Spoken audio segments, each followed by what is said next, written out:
આવ્યો પછી જ્યાં દિન દ્વાદશીનો પ્યારો ઘણો તે કમળાપતિનો ઉઠી પ્રભાતે કરી નિત્ય કર્મ अज्ञादि पूजा करि धर्म वर्म देव प्रतिष्ठांग करावि होम आनंद वाध्यो अति रोम रोम जे पाठ कीधा जप जेह कीधो दशांश ते होम करावि लीधो आठे दिशे मंदिरनी समीप रूढी रीते अग्नि करी प्रदीप घृते तिले होम तहा कराव्या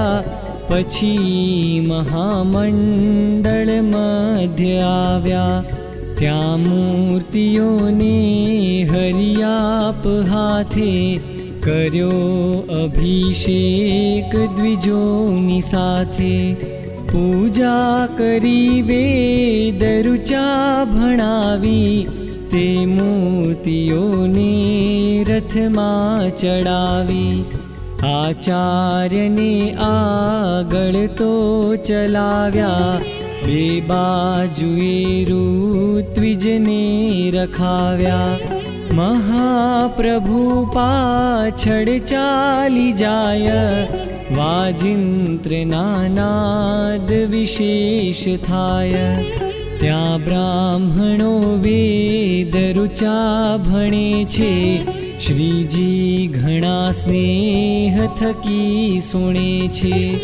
प्रदक्षिणा मंदिरनी करीने सौ पूर्व द्वारे ज रह्या ठरीने ते मूर्तिने अर्घ्य प्रदान कीधुं सौए मळीने सन्मान दीधुं ते मूर्तियो मंदिर माहि लावी ज्या जेहनुं स्थान तहां स्थपावी लक्ष्मी जी नारायण बेय रूप ते मध्यना मंदिर मां अनूप त्याथी बीजो दक्षिण खंड जाय बेसारी सारी त्रण मूर्ति त्याय राधाजी वृंदावनना विहारी तथा स्वमूर्ति हरि कृष्णधारी तहा त्रिजा उत्तरखंड माय बेसारी रूढी त्रण मूर्ति त्याय श्री भक्ति धर्मात्मज वासुदेव ते मूर्तियो त्या धरी तर्तखेव श्रीजी तणु बाळ स्वरूप तेह ते मर्म जाणे जन जाण जेह ते आगळे मंडप मा प्रमाणो जुदा जुदा खंड विशेष जाणो वराहजीने नरसिंह रूप श्रीशेषशायी मूर्ति अनूप श्रीकूर्मने सूर्य स्वरूप मत्स्य ते मूर्तियो त्या पधरावि स्वच्छ सुशोभितो दक्षिण खंडधारी श्रीजीनी सज्या पधरावि सारी छे दुर्गनु द्वार प्रमुख्य जाय गणेश थाप्या हनुमान त्याय रूढी रीते ते हनुमान वीर स्थाप्याज भय भंजन नाम धीर तेने शिरे हाथ तहा धरीने बोल्या कृपाळु करुणा करीने हे अंजनी नंदन वज्रकाय सत्संगी सौनी करजो सहाय।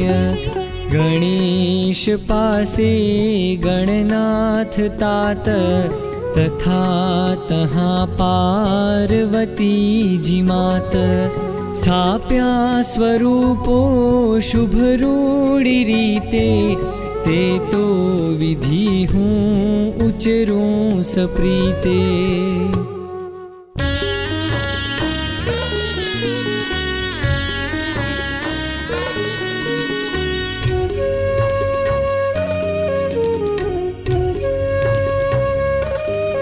संवत 1800 तथा शुभशाल एकाशी तणी, कार्तिक शुदी तिथि द्वादशी, उत्तम थकी उत्तम घणी। बुधवार सौथी सारने, नक्षत्र निर्मल ते कहूँ। भलु भाद्रपद जे उत्तरा, वळी योग हर्षण शुभ बहु।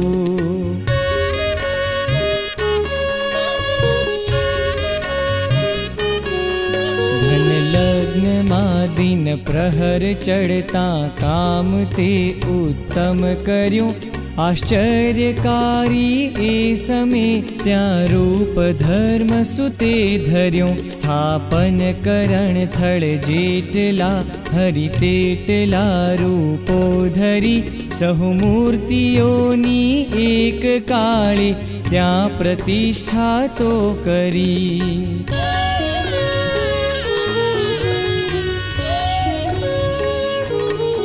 श्रुति मंत्रना उच्चार विप्रो उच्चरे शुभ रीत थी। प्रतिमा विशे सुर प्राणनी, करी त्या प्रतिष्ठा प्रीत थी।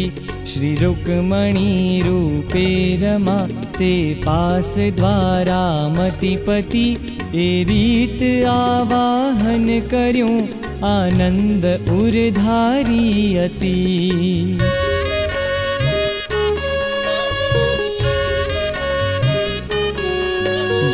देवनी प्रतिमा जहाँ, त्या तेनु आवाहन कर्यूं। उपचार 16 प्रकार करीने, एनु अर्चन आदर्यूं। शणगार विविध प्रकार धरीने, धूप ने दीपक धर्या। नैवेद्य नाना विध धरावी, देवने तर्पित कर्या।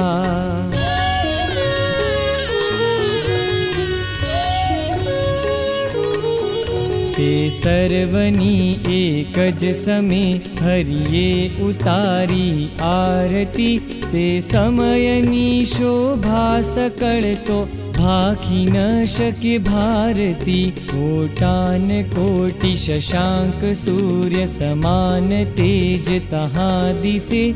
शु आवी वशियूं आप अक्षर ब्रह्म, ए मंदिर विशे।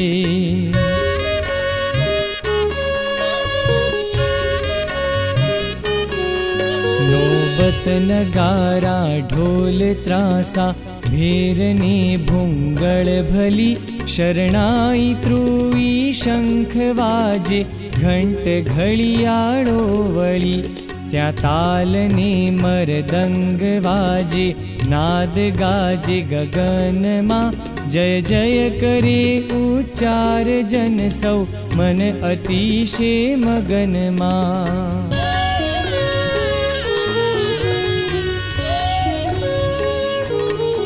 बहुथाय बंदूक ना भड़ाका, कैक पाळे ताळियो। अति धन्य जन अवतार जेणे, एह अवसर भाळियो।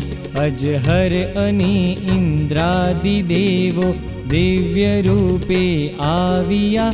कुसुमे वधावे कृष्ण ने, भली भेट ते पण लाविया।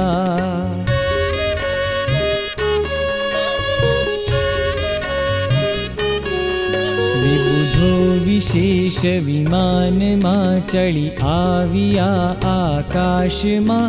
ते कुसुमनी वृष्टि करे, प्रीते करी चौपास मां। देवो बजावे दुंदुभी, गांधर्व गुण गावे घणा, उछरंगी नाचे अप्सरा, मन मोद मान दिसे मणा।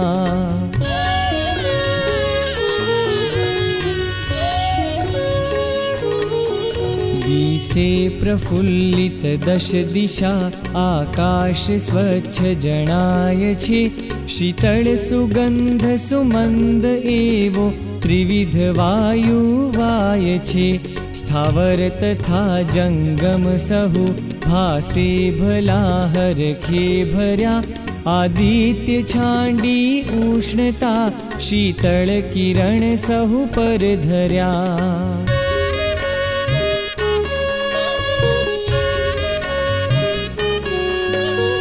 रीत हरिये आरती करी, रूप निज धरी ध्यान मा, पुष्पांजलि करी ते पछी, धरी भेट भली ते स्थान मा। सत्संगी सौए मूर्ति आगळ, भेट नाना विध धरी, ते शेठ नारायण दयाळजी, नोंध बेजण मळी करी।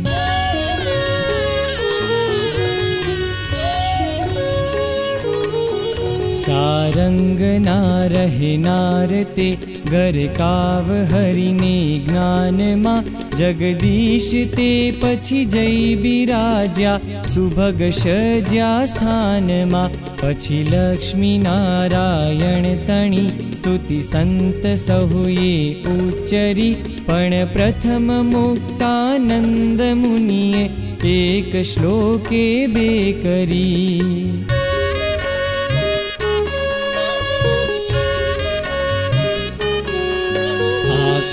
जगतना जनतणु छे, ईच्छनार सदा भलू, संभाळ लेजो सर्वनी, वरदान माग्यो एटलू। मुनि मुक्त करुणा युक्त केवा, जे पुरा परमारथी, निज निज माटे काई मागे, होय जे जन स्वार्थी। निज निज माटे काई मागे, होय जे जन स्वार्थी।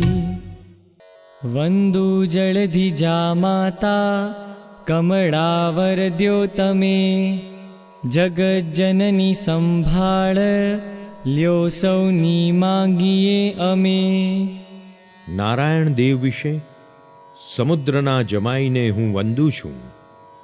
હે કમળાવર, તમે એટલું દ્યો કે આપ જગતના સર્વે જનોની સંભાળ લ્યો, એટલું અમે માગીએ છીએ। લક્ષ્મીજી વિશે, હે સમુદ્રથી જન્મેલી માતા, હું તમને વંદુ છું। ने हे कमला, तमे वरदान द्यो, हे जगतनी जननी, के ता माता तमे सौनी संभाळ ल्यो, एटलू अमे मागीए छीए। सौ संत साथ नमी जुग जोड़ी हाथ, हे नाथ पाप हर आप अनाथ नाथ। सधर्म रक्षक सदैव करो सहाय, श्री द्वारिकेश ऋषिकेश रमेश राय। श्री मत्स्य कच्छ तनु स्वच्छ तमेज धारी, मारी अदेव सहुदेव लिधा उगारी। छो श्वेत द्वीप पतिशु गति ते कळाय, श्री द्वारिकेश ऋषिकेश रमेश राय। नारायण प्रभु तमे नरवीर धीर, भूभार हारक तमेज धर्या शरीर। गोलोकवासी सुख राशि तमे सदाय, श्रीद्वारिकेश ऋषिकेश रमेश राय लीला तमे ललित गोकुल माहि कीधी नंदादि गोप जनने सुख शांति दीधी मारी बकी बक तथा वनचारी गाय श्रीद्वारिकेश ऋषिकेश रमेश राय कंसादि मारी जय द्वारमती वसावी कन्या घणीक परण्या खळ मारी लावी पोते थया प्रभुजी पांडवना सखाय श्रीद्वारिकेश ऋषिकेश रमेश राय ज्यारे अधर्म अवनी तळमा वधे छे ज्यारे बलिष्ठ असुरो प्रसरे बधे छे त्यारे तमे तनुधरो प्रभु पृथ्वी माय श्रीद्वारिकेश ऋषिकेश रमेश राय जाणो मनोरथ तमे मननो अमारो मोटो प्रभुजी महिमा बहु छे तमारो ते तो जथार्थ जनथी उचर्यो न जाय श्रीद्वारिकेश ऋषिकेश रमेश राय स्नेही सदैव प्रभु आस्थळमा विराजो सौने सदैव सुखदायक आप थाजो आ तीर्थ सौथी अति उत्तम तो गणाय श्रीद्वारिकेश ऋषिकेश रमेश राय हे कृष्ण कृष्ण कमलावर हे कृपाळ छोजी तमे सकल विश्व विहारी लाल कीर्ति तमारी शुक शारद शेष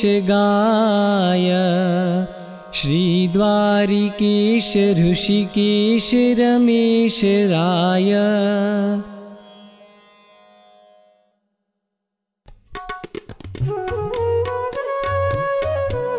रहो राधा साथे मुरली निज हाथे शुभ धरी अघारी मुरारी मधुवन विहारी मनहरी बहुनामी स्वामी प्रभु गरुड़ गामी अहि रहो करो सौनी रक्षा सरस वड़ी शिक्षा पण कहो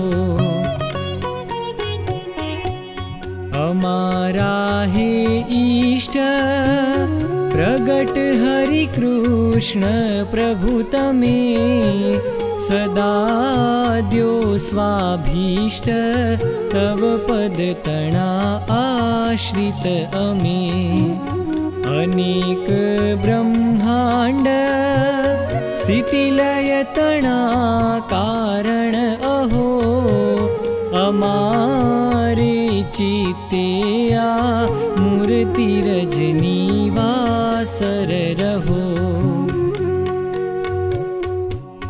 अहो भक्ति माता जनक हरिना श्रीधरम छो तमो बेसौनाथी करम शुभवाड़ा परम छो थयाजीना पुत्र प्रभु सकळ जे अक्षरपति सदा सौने आपो सुख सकल थाओ शुभमती।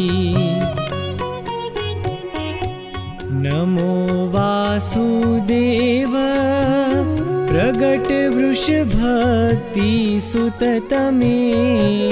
धर्यों बाल्यावस्था स्वरूप निरख्यों ते शुभ अमे।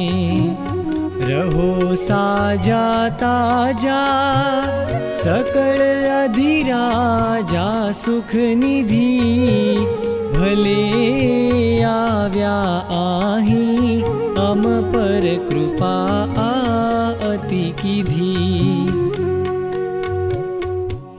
हिरण्याक्षे दुष्टे सुर सकल ने संकट कर्यों। तमे त्याते वारे वपु निज वराह प्रभु धर्यों। धरा दाढ़े धारी समर करी मार्यो असुर ने। तमे ते वाराह प्रभु सकल काढ़ो कसुर ने। नृसिंहाख्य श्रीमान सुर नर रिपु मारण नमो। उगार्यो प्रह्लाद प्रणत जन पाळ प्रभु तमो। भला एवा कामो अधिक करवा अंतर धरो। सहु सत्संगीना सदय हृदये संकट हरो। सुता क्षीराब्धिमा अहिवर निषज्या शुभ करी। सजे लक्ष्मी सेवा अभय वर लेवा दिल धरी। अहीं एवे रूपे सुख निधि बिराजो प्रभु सदा। छवि जोई जोई मुनि जनन में सौ मन मुदा।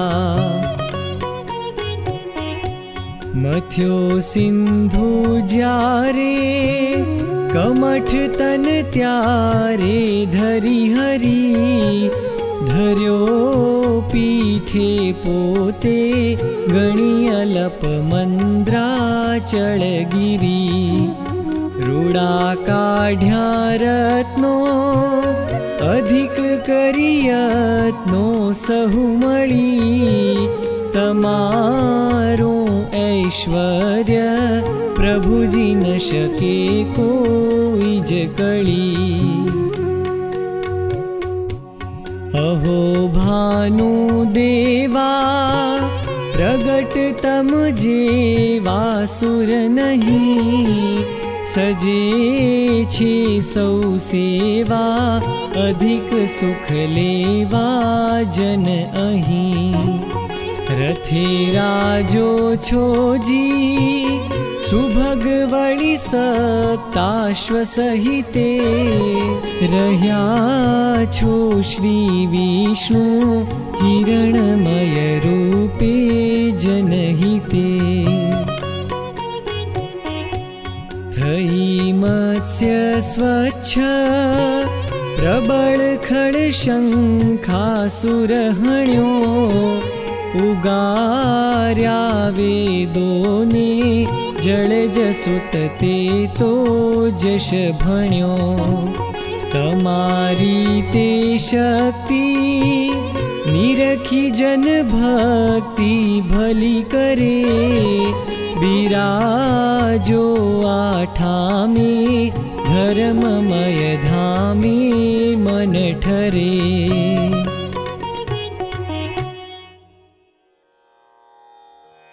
हे लंबोदर देव शंभु सुत छो। स्त्री बुद्धि ने सीधी छे। दासी बेतव देखिए समीप मां તે રુધિને વૃદ્ધિ છે. પુત્રો બે શુભ લાભ લક્ષ્ય કહીએ, છો વિઘ્નહારી અહો. સત્સંગી સહુને સદા સુખ કરો, આ તીર્થમાં હી રહો.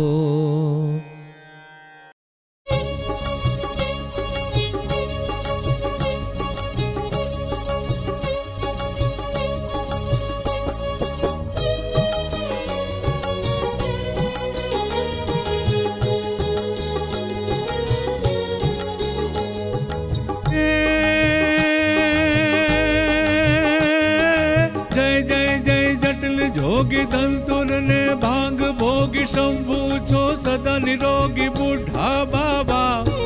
युजवली भभूति अंग सरस दरस शेष संग भूत प्रेत यादि संग लागो गावा. भल के शशिधर सुभाल कंठे वड़ गेल व्याल. देह सात रूंड माल रूढ़ी राजे.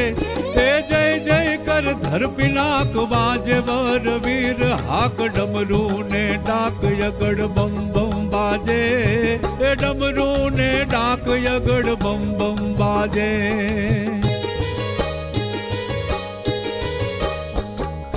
ये गावो संगीत गान नाचो नटवा समान. ता थई तान लेता लेता. घुघर पग धमक धमक चालो छो ठमक ठमक. धरणी पद धमक धमक देता देता. शोभे नंदी सवार गौरी यर धांग धारी सिंह केरी अंग सररी छाड़ा छाजे. जय जय कर धर पिनाक बाजे वर वीर. हाक डमरू ने डाक अगड़ बम बम बाजे. डमरू ने डाक यगड़ बम बम बाजे.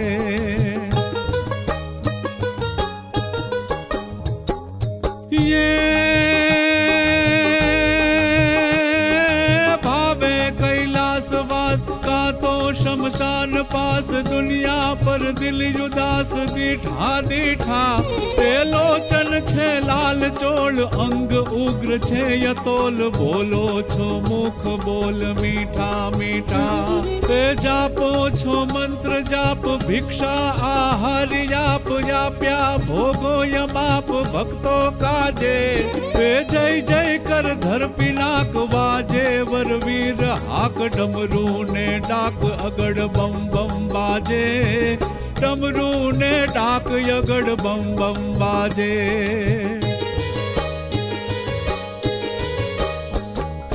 ये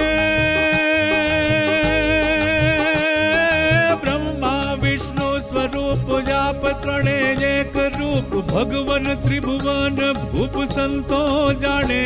तेजे निमति छे जड़त्व समझे न सर्व तत्व. तेवा ते तो ममत्व मिथ्या ताणे. जय जय जुग आदि देव सुर नर सौ सजे सेव. रूप यकाल ने भेव भोला बाजे. जय जय कर धर पिनाक बाजे वर वीर. हाक डमरू ने डाक यबड़ बम बम बाजे. डमरू ने डाक यगड़ बम बम बाजे.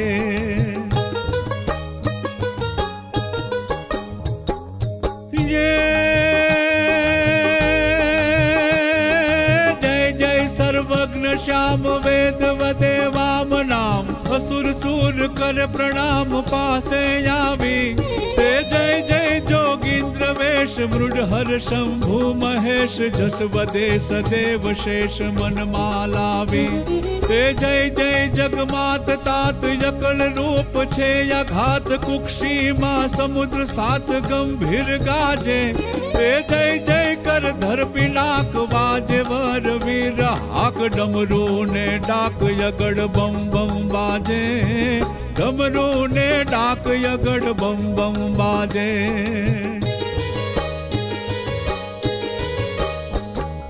ये जय जय गतिमान गहन विश्वनाथ विराट विश्व वहन दृष्टि माडी मदन दहन की धोधारी ते त्रिपुरासुर दैत्य दृष्ट पाप कर्मवंत पुष्ट सुर नरो कर्या संतुष्ट तेने मारी ते करण तत्व मंत्र जाप हरण भक्त त्रिविध ताप आस्थळे भले जियाप या व्यायाजे ते जय जय कर धर पिनाक वाजे वर वीर हाक डमरू ने डाक यगड़ बम बम बाजे डमरू ने डाक यगड़ बम बम बाजे।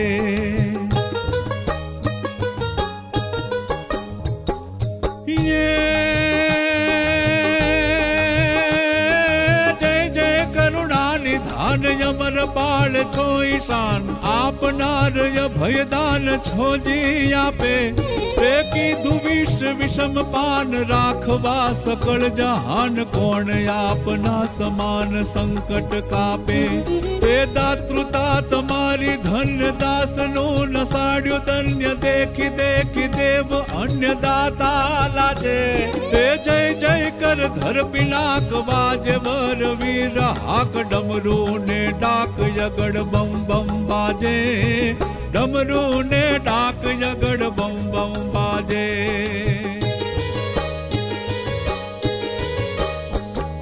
ये जय जय गणनाथ तात पास यक्ष रक्ष व्रात अजर अमर ने यजात छोजी ते तोड़नार मोह जाल दास ने करो निहाल विश्व मा विहारी लाल छोजी मोजी ते सुंदर शोभे शरीर श्वेत जेव गंग नीर हेम नंग हीर चीर यरुचि साजे ते जय जय कर धर पिलाक बाजे वर वीर हाक डमरू ने डाक यगड़ बम बम बाजे डमरू ने डाक यगड़ बम बम बाजे डमरू ने डाक यगड़ बम बम बाजे डमरू ने डाक यगड़ बम बम बाजे। हीर चीरने हेमथी रहो सदैव विरक्त सौ हरिजन ने सुख करो भक्ति तनुजना भक्त।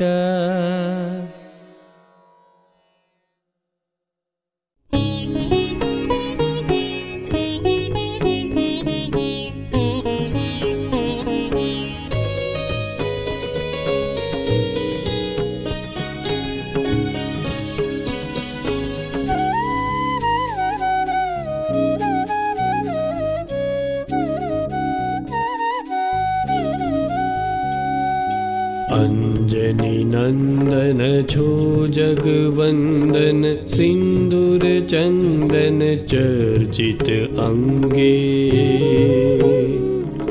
त्रास हरो निज दास तड़ा प्रभु पास निवास पसोज उमंगे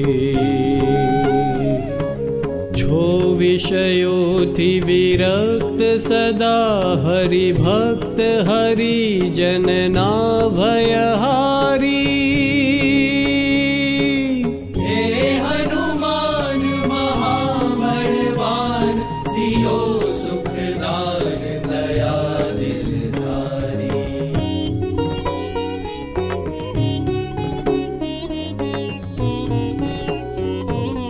धर्म तणा कुल देव सदैव अदेव तणा रिपुदेव सहाई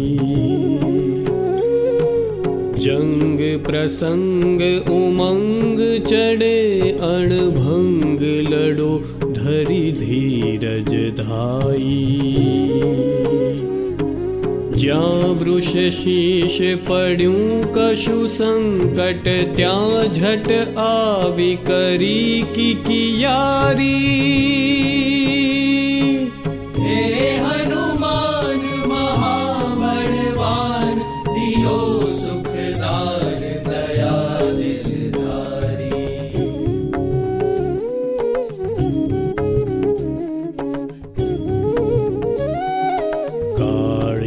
दत्त हतो उन्मत्त हरेक रीते करवा हरि हत्या।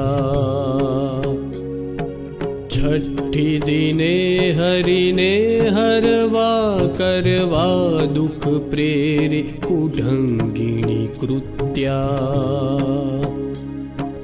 दुख निवारण कारण त्यां पण आवी हर्યું दुख दुष्ट विदारी।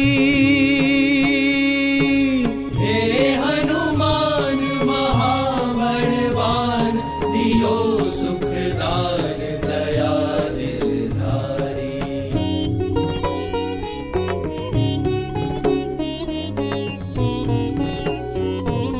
ज्या समर्या हरिये वन मन माधरी तरत तमे तहीं आव्या। भूत पिशाच भयंकर भैरव धारी गदा कर मारी हठाव्या। श्री हरिने करिने सुप्रसन्न हण्या अरिने फरिने पड़कारी। हे हनुमान महाबलवान दियो सुखदान दया दिलधारी।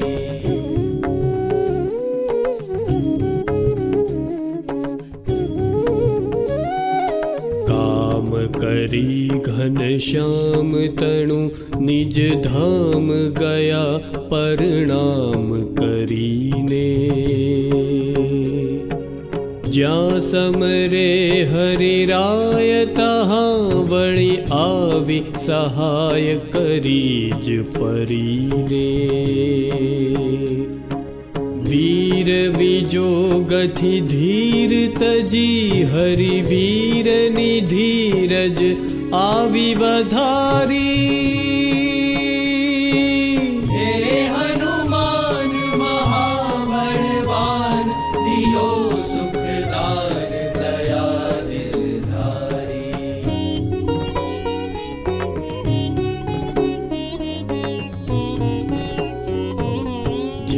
वृषवंश तणा जन अंश असंशय एनी सहाय करो छो। थाय विपत्ति तणी उत्पत्ति विपत्ति हवेश अशेष हरो छो। धारी महाव्रत नारी तड़ी कदियारी करी नहीं छो ब्रह्मचारी। हे हनुमान महाबलवान दियो सुखदान दया दिलधारी।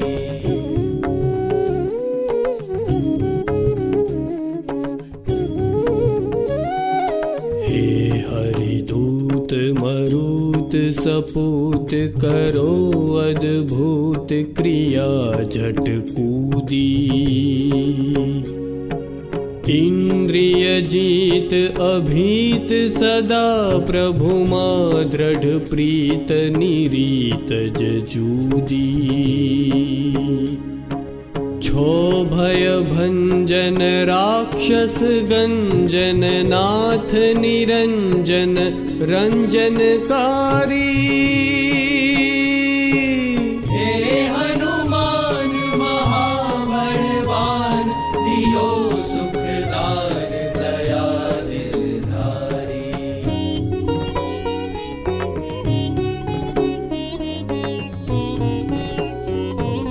शास्त्र विचक्षण सर्वसुलक्षण भक्तनुरक्षण आप करो छो।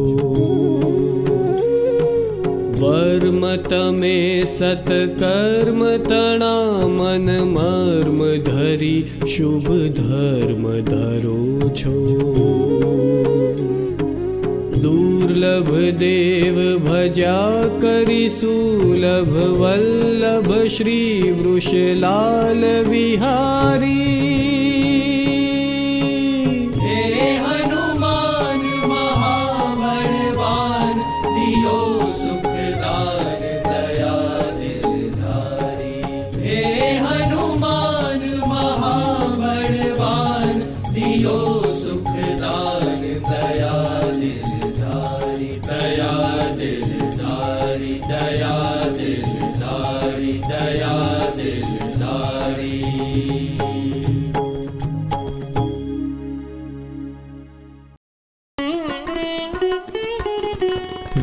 जीवत बधी मूर्ति थापी नाथे, स्तुति करी तेनी समस्त संत साथे।